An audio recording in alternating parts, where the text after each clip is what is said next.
morning, everyone. We're so glad you're joining us today, and we would love to know that you did. So when you have a couple of minutes after the service today, head on over to the website, vineyardwheeling.com, click on Connect with Us, and then you can fill out the Connect card. You can ask a question, you can leave a note, or share a prayer request for our prayer team right in that same spot.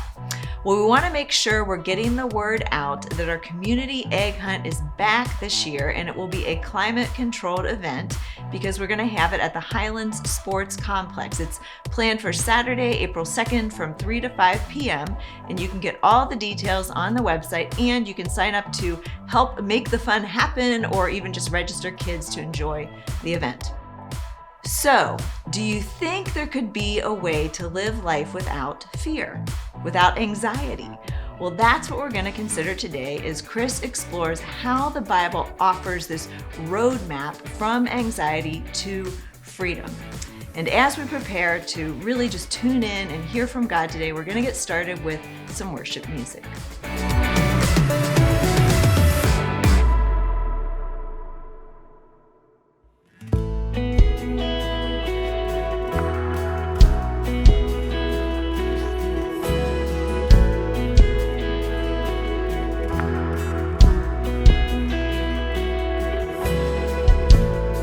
There's a table that you've prepared for me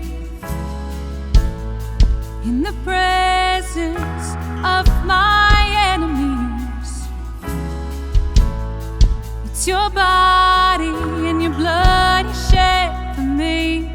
This is how I fight my battles.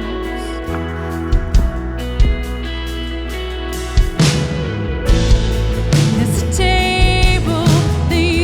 prepared for me in the presence of my enemies. It's your body and your blood you shed for me. This is how I fight my battles. And I believe you've overcome, and I will lift my song of praise for all you've done. This is how I fight my battles. This is how I fight my battles. This is how I fight my battles. This is how I fight my battles. This is how I fight my battles. This is how I fight my battles. This is how. In the valley, I know that you're with me. And surely your goodness and your mercy follow me. So my weapons are praise and thanksgiving. This is how I fight my battles. And I believe you've overcome, and I will lift my song of praise for all you've done. This is how I fight my battle. This is how I fight my battle. This is how I fight my battle. This is how I fight my battle. This is how I fight my battle. This is how I fight my battle. Well, this is how, yeah. Oh Jesus, oh Jesus, calling on your name, calling on your name is how I fight. It's how. It may look like I'm surrounded, but I'm surrounded by you. It may look like I'm surrounded, but I'm surrounded by you. Oh, oh. It may look like I'm surrounded, but I'm surrounded by you. It may look like I'm surrounded, but I'm surrounded by you. Yeah, it may look like I'm surrounded, but I'm surrounded by you. It may look like I'm surrounded, but I'm surrounded by you. Yeah, it may look like I'm surrounded, but I'm surrounded by you. It may look like I'm surrounded, but I'm surrounded by you. This is how I fight my battles. This is how I fight my battles. This is how I fight my battles. This is how. This is how I fight my battles. This is how I fight my battles. This is how I fight my battles. Well, this is how. It may look like I'm surrounded, but I'm surrounded by you. It may look like I'm surrounded, but I'm surrounded by you. Yeah, it may look like I'm surrounded, but I'm surrounded by you. It may look like I'm surrounded, but I'm surrounded by you. This is how I fight my battles. This is how I fight my battles. This is how I fight my battles. This is how. It may look like I'm surrounded, but I'm surrounded by you. It may look like I'm surrounded, but I'm surrounded by you. Well, welcome everyone to week 5 of our sermon series, Fearless. Excited that you're here. If you're watching online, grab somebody to watch with you and make sure you're ready to take some notes because we're going to cover a lot of ground today. Folks at Ho-Hog who are watching along, really excited that you're here too. It's always a privilege to be with you guys. Hey, we're going to be in the book of Philippians today. So if you have a Bible, I want you to open up to Philippians chapter 4. If you can do that on your device, you just click on Philippians and then 4. If you have a paper Bible, which I always recommend picking up a paper Bible eventually because you can write in it and take notes and make comments and all of that. And that's very helpful as you're learning about the Bible. And I'm always going to point you towards the Bible because that is our plumb line for truth and how to live our lives and what God really thinks. And so I will put the scriptures up on the screen for your convenience, but I encourage you to have a Bible or a device that you can follow along in the Bible that you're reading throughout the week, not just when you're watching a video. So glad you're here. And again, Philippians chapter 4 is where we're going to be. And this is what it says. Do not be anxious about anything. Do not be anxious about anything. Now, this is a pretty profound statement. This is the Apostle Paul, the guy that we talked about last week, who has gone through all kinds of persecution and suffering and everything else. He's been misunderstood. He has been beaten. He's been shipwrecked, all kinds of other things. And he's like, don't be anxious about anything. Any one of the situations that we went over last week is enough to make you anxious about life. And he's like, don't be anxious about anything. And I think inherent in this statement is the fact that we can live an anxiety-free life, that it's possible, that it is possible. But the truth of our world today is that most of us are not living an anxiety-free life. And so what I want to do in today's message is kind of give you a roadmap, because Paul kind of gives us a roadmap of how to get from anxiety to freedom. And we're going to lay that out today. Now, I do need to be clear. This is a guilt-free sermon. If you are struggling with anxiety, if you are struggling with fear, something that we say around here a bunch is it's okay to not be okay. This is a safe place for people who don't have it all together. And I'm glad that you're here. And there is a process ahead of you if you choose to engage in it. And God will walk with you with grace through that process. It's okay to not be okay. It's not okay to stay that way. And I hope that you will choose to move from where you are, if you are currently struggling with fear and anxiety and worry, into a better way of living. And what the Apostle Paul does for us here in Philippians 4 is he lays out a roadmap for breaking free. Now, here's what I want to say about this roadmap. This may take some time. This is not like you flip a switch and all of a sudden everything's gone. This is retraining your brain and your heart and your go-to as far as what you do with worry and fear when it comes up in your life. It's going to take some persistence, and it's going to take some self-discipline. And for some of us, it may take medication. And I know that can be a very controversial topic. But medication can be helpful when you're dealing with anxiety or panic attack, what I have called in the past physiological fear.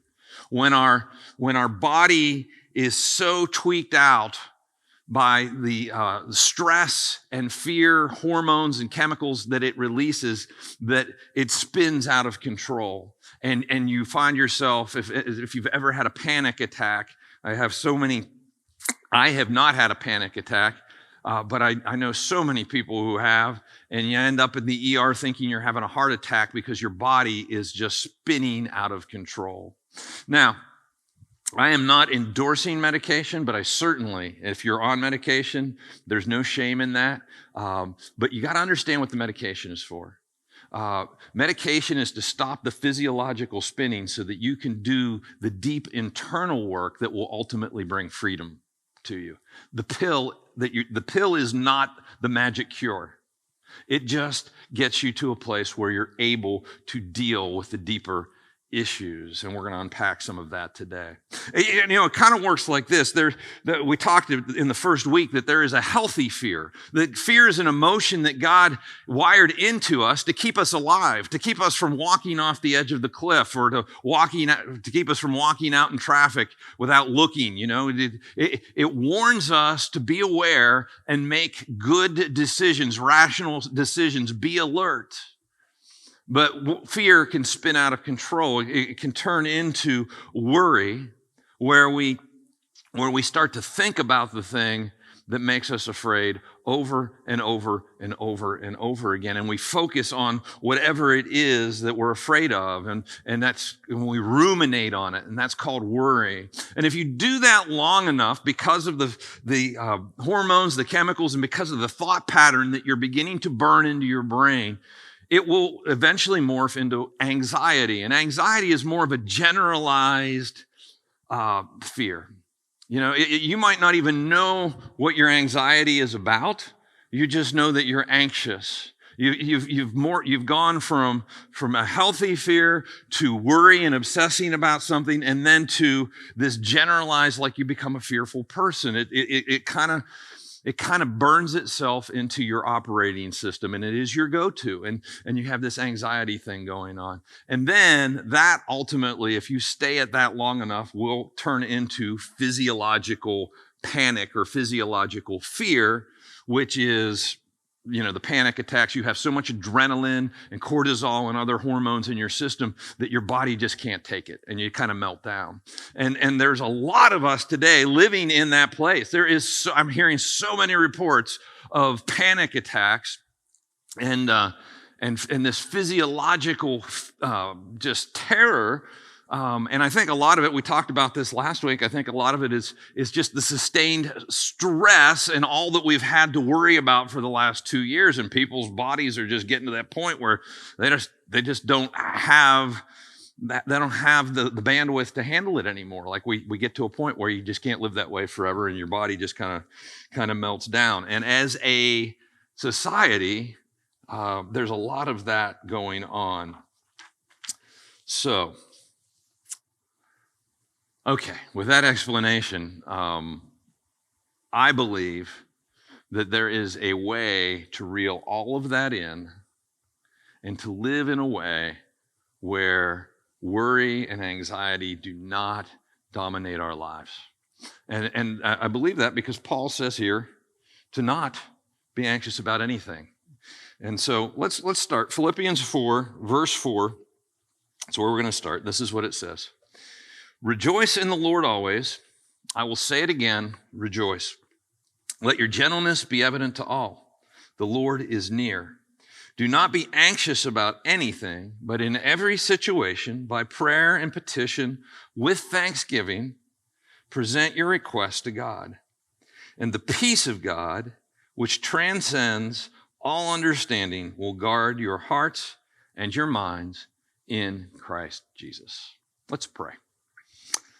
Lord, I pray that you would give me your words to speak in this message.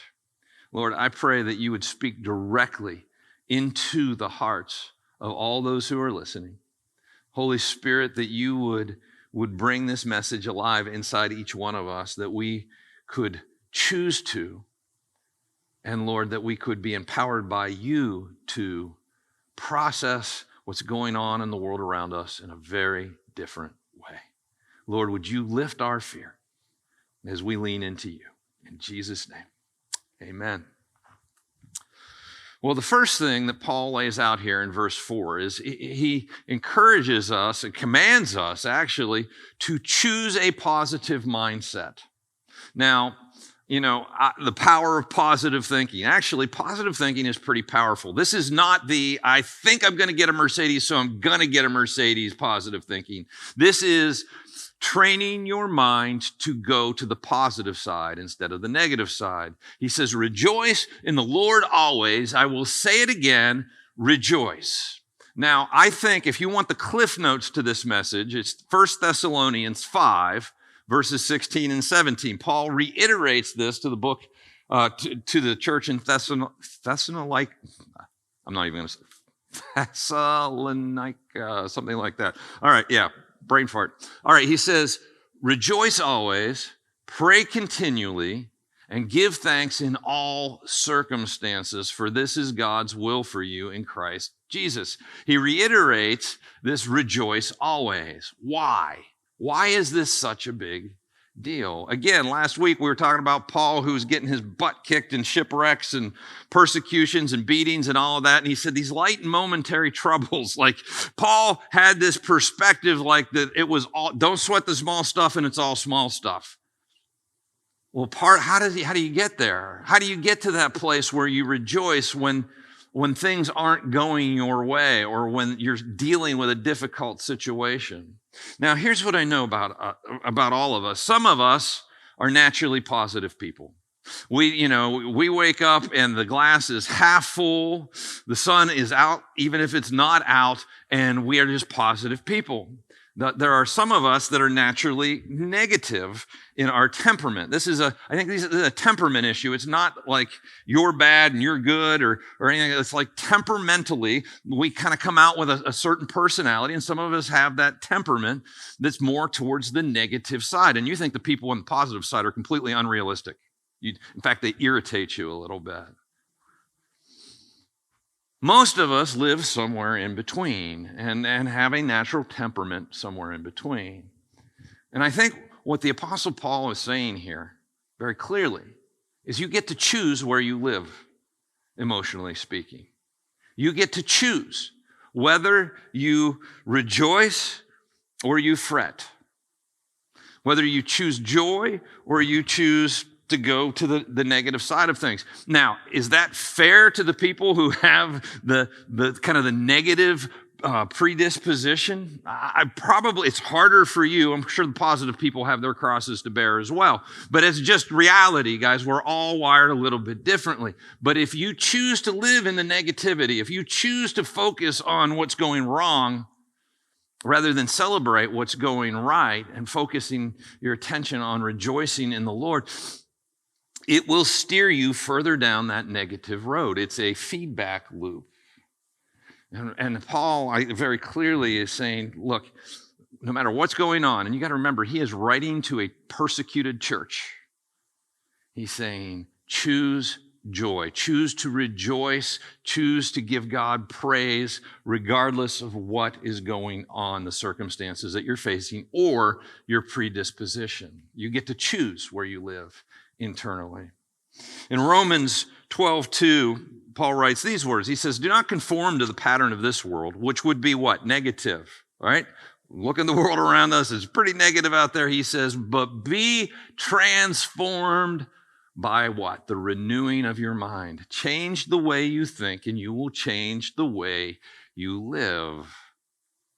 And if you can train yourself, if you can renew your mind, and this is not just about being positive rather than negative, the renewing of your mind, but this is part of it, a big part of it. If you can choose to rejoice, to stay positive, it's a choice. You can choose to do that. It will change the way you see the world. It will break the cycle of worry in your life, or at least it will help. Now, we've got 5 points in today's message, so all of these things together are powerhouse, but this is huge.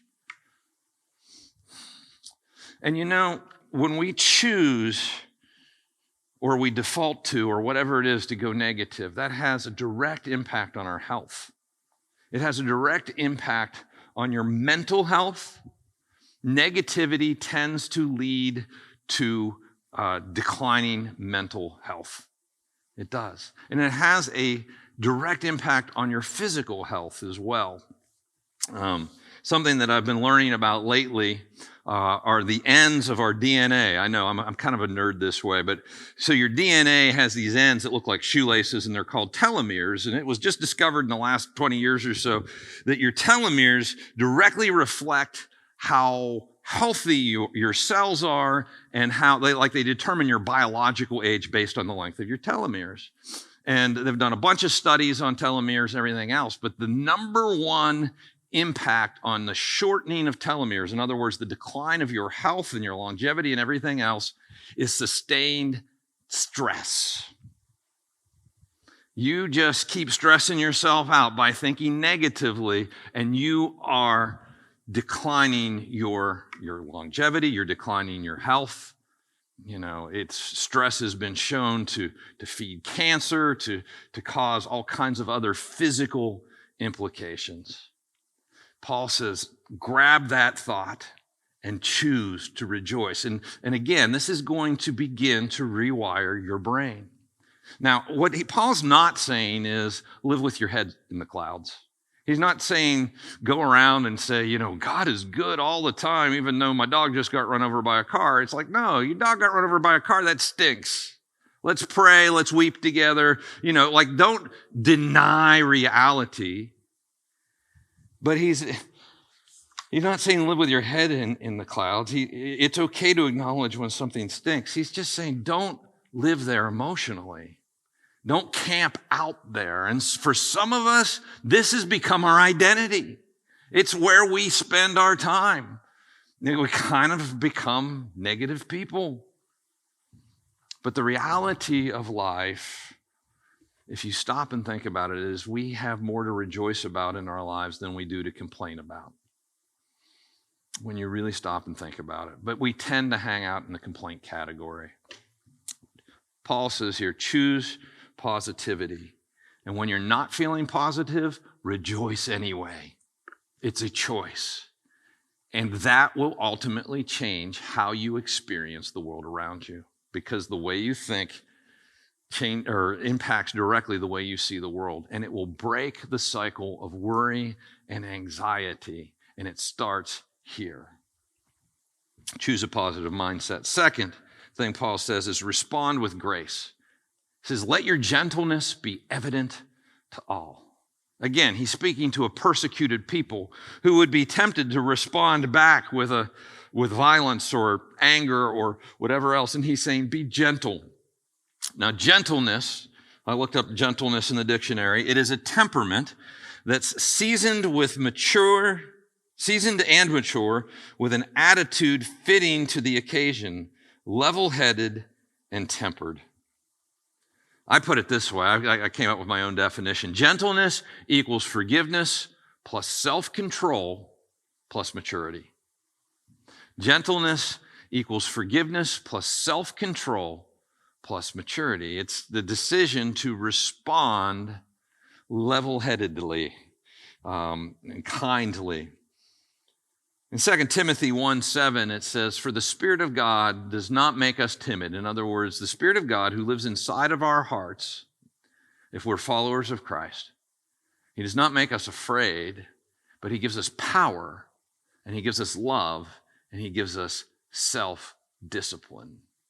Guys, there is a part of this that we have to determine in our hearts, in our minds, and then in our behavior, that we are going to respond with gentleness, because you're not always going to feel like responding with gentleness, with grace. We live in a world, it's a culture of outrage. Everybody's outraged about something. I want to go off in outrage.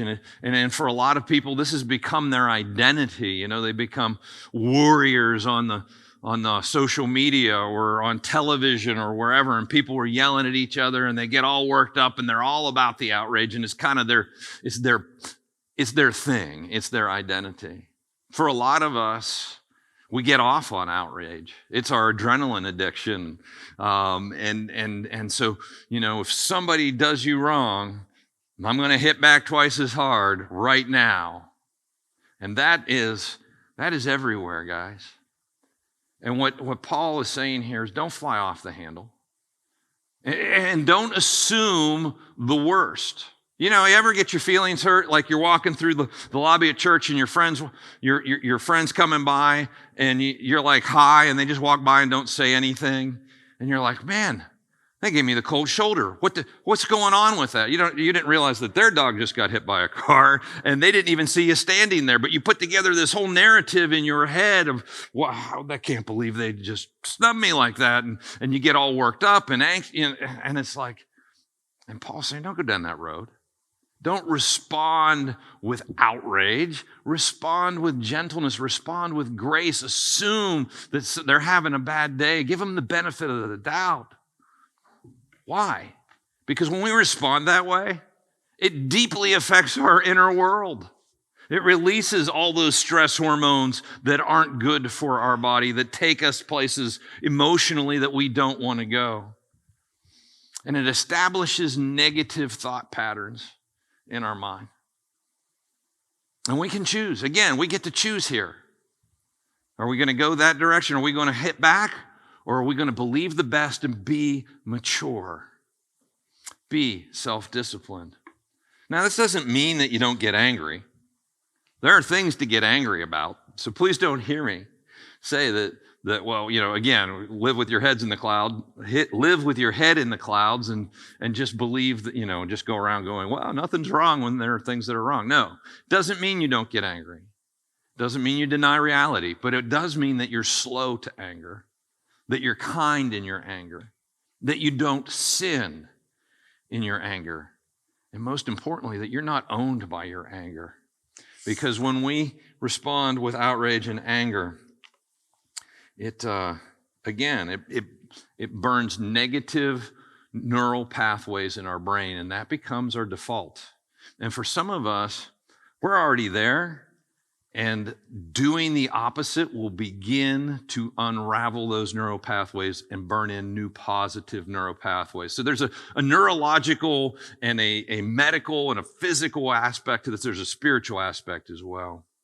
And one of the greatest examples of responding with grace that I know of is a story that happened many years ago now, back in 2006. There was a young man named Charlie who lived in Lancaster, Pennsylvania. He was a milkman.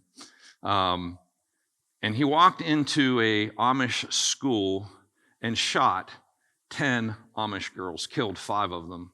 It was national news, not because it was a school shooting. I mean, that was part of it, but school shootings happen. It was national news because of how the Amish responded. Charlie's mom lived around the corner. Her name was Terry, and they were all part of the same community, the same neighborhood. They knew the Amish families and all of that, and her son just something clicked and he lost his mind and did the unspeakable. Well, Terry Roberts, Charlie's mom, this is her story. It says in October 2006, her 32-year-old son, Charlie, walked into an Amish school in Lancaster County and shot 10 young girls, killing 5 of them before killing himself. I heard the sirens and I heard the helicopters, Robert said. My phone was ringing and it was my husband, and he said, "You've got to get to Charlie's right away." The story goes on, and she says, "And I looked at my husband with these sunken eyes saying, it was Charlie. It could not be," she said, shaking her head with tears in her eyes. But it truly was. It was our son. Robert's initial reaction was that she had to move away. But the Amish came to her the night of the shooting to say they wanted her to stay. Some of the victim's family attended her son's funeral. "There are not words to describe how that made us feel that day," said Roberts. For the mother and father who had just lost not just one, but two daughters at the hand of our son, to come up and to be the first ones to greet us. Wow. Is there anything in this life that we should not forgive? Roberts now shares this message with those who have experienced trauma, and every Thursday she cares for the most seriously wounded survivor of the shooting. I can't get through that without kind of getting choked up. That's grace. That's responding with gentleness. That is responding with some self-discipline, some maturity, and forgiveness. And then for her to turn around and come back and serve, and every day with that young girl and the pain that would bring up for her of her son and what he did and all the questions, and it's just grace. It's responding with gentleness, guys. And that not only will change our world, and it will, but that will begin to change you on the inside. Rather than defaulting to the anger cycle, you default to the forgiveness cycle and you give it away. Third thing that Paul says, this roadmap for breaking anxiety in our lives, he says, remember that God is with you. He says, the Lord is near. So let your gentleness be evident to all. The Lord is near. Now, I don't know where he's going with this. Like, is he saying, well, God is watching, so don't be a jackwagon? It could be that. Is he saying Jesus is going to return soon, so, live in light of that? Could be that. Is he saying, God's Spirit lives inside of you, and so you've got the strength to not retaliate? I think there's probably some of that. Or is he saying God sees what's going on, he's near, and he's got your back, so you don't have to be responsible for justice or retaliation or any of that? And my guess is it's some of each one of those things, but in either case, what Paul says is don't respond with violence, respond with gentleness in your heart and in your actions. And what that will do is it will break the emotional negativity feedback loop that happens when we go negative and when we respond emotionally to a situation. It gives you the ability to step outside yourself in a situation, almost like an out-of-body experience, like you're in a situation with somebody else and able to step back and look at the situation and choose to respond with grace and with gentleness. And it gives you control and it gives you peace in that moment. Fourth thing he says to do is to stop, drop, and pray. Take every anxious thought to God in prayer. Verse 6, he says, do not be anxious about anything, but in every situation, by prayer and petition with thanksgiving, present your requests to God. Don't be anxious about anything. This is kind of where we started, right? And so what he tells us to do is come to God with the things that we're anxious about and pray. And if we will stop rather than ruminate on the thing that we're worried about, if we will grab that thought and give it to God in prayer, it will break the cycle of worry in our lives. And this really works, guys. I can tell you from personal experience. If your default is to worry, you will become more worried. Eventually, you will become anxious, and you'll just spiral out of control in that direction. But if you will stop, drop, and pray, it breaks the cycle. In 2 Corinthians 10:5, it says, we're commanded to take every thought captive. This is a great example of that. We grab the thought, we go to God in prayer. Now, This is not, hey, at the end of the week, I'm going to pray. This is whenever you have an anxious thought, a worried thought, you grab that thought and you go to prayer. And it can be a 1-second prayer. And what this does is it establishes a connection with God, our prayer connection with God. Now, if you do this once a week, it's not really going to do much for you. It's kind of like going to the gym once a week. It's not going to do much for you. But if you do this throughout the day, you're connecting with God, connecting with God, connecting with God, connecting with God, and you bring him this, your concern.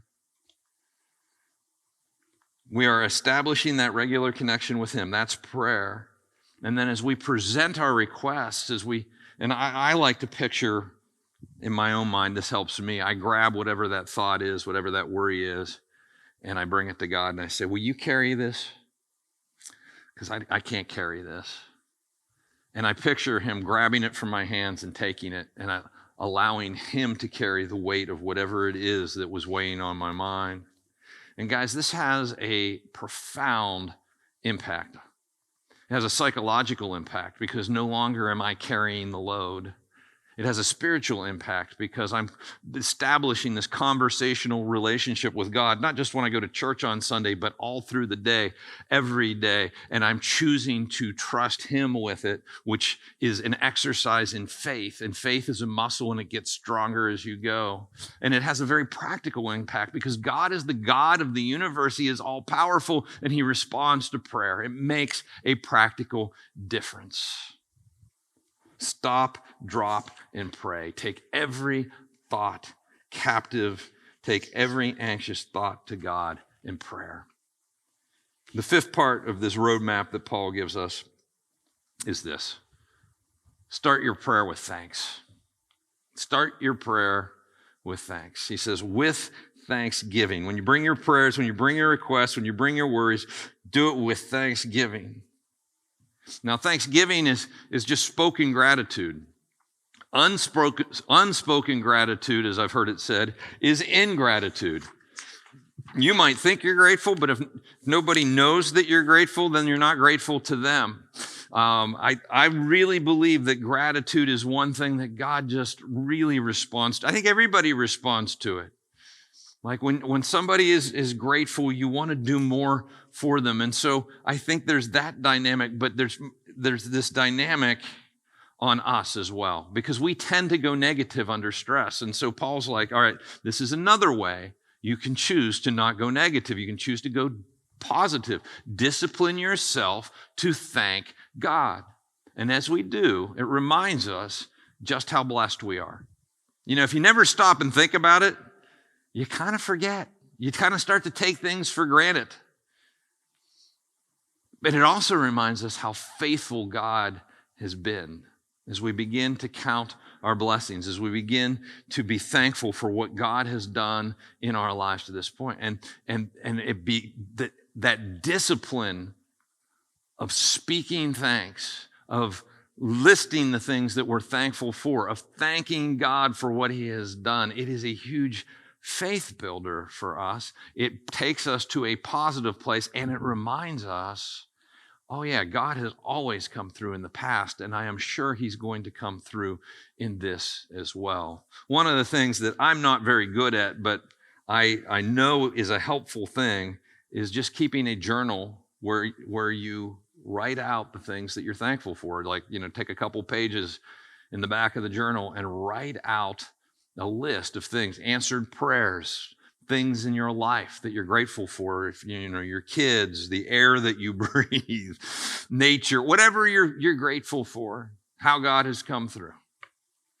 And at one point I was preaching on this passage, and I came up with this that it's kind of a dad saying. My kids rolled their eyes when I said this the other day.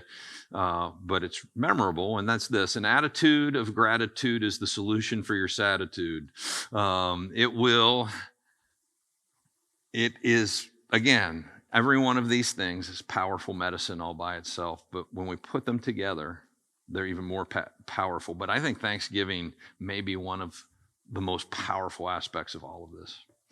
And the attitude you choose is more powerful than the mood you wake up in. And so when we choose thanksgiving, it begins to change our mood.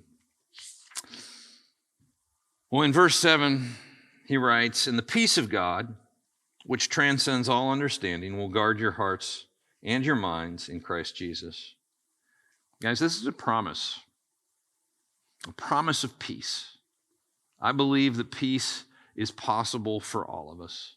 I really do. Now, it's a journey for a lot of us, and it will be. But this peace that passes understanding, he says, is going to guard your hearts and minds in Christ Jesus. And I picture Jesus standing at the gate of my mind and my thoughts, and standing at the gate of my heart, with that angst I feel in my chest from time to time, with a sword, just like, no, I'm guarding this heart and this mind. But as we look at what Paul writes here, guys, the truth is we have a part to play in our own freedom from anxiety. Every one of us, because of the world we live in, is looking for a magic pill or a magic prayer, something that will make it go away.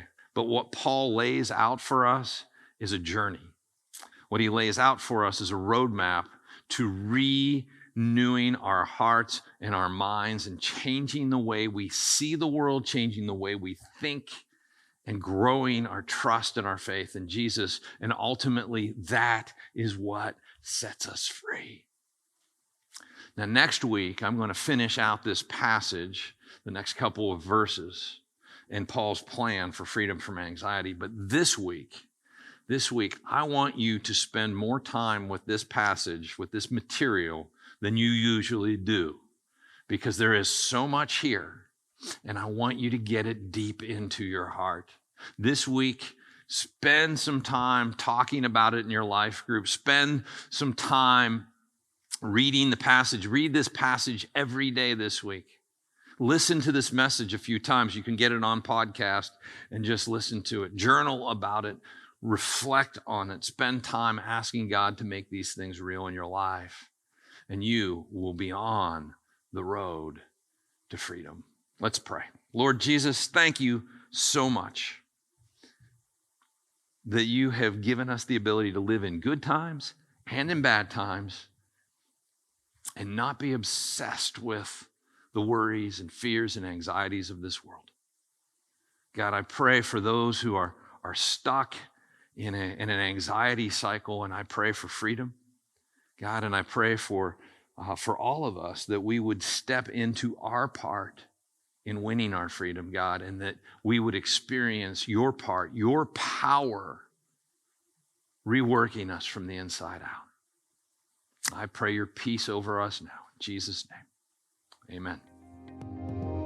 So Chris said the cliff notes, or the spark notes for those of us who are much younger, for the message today can be found in 1 Thessalonians 5, 16 and 17, which simply says, "Rejoice always, pray continually." And then the next verse, verse 18, gives us the key to this. It says, "Give thanks in all circumstances, for this is God's will for you in Christ Jesus." To give thanks. So as Chris said, take this week to really focus on practicing this. Take some time to read Philippians chapter 4 maybe each day, and do your best to choose to rejoice, to choose to find things to give thanks for. And keep in mind that every day is a new opportunity. Well, I hope your week is a good one, and if you live in the Ohio Valley area, we would love to see you in person at one of our Sunday services.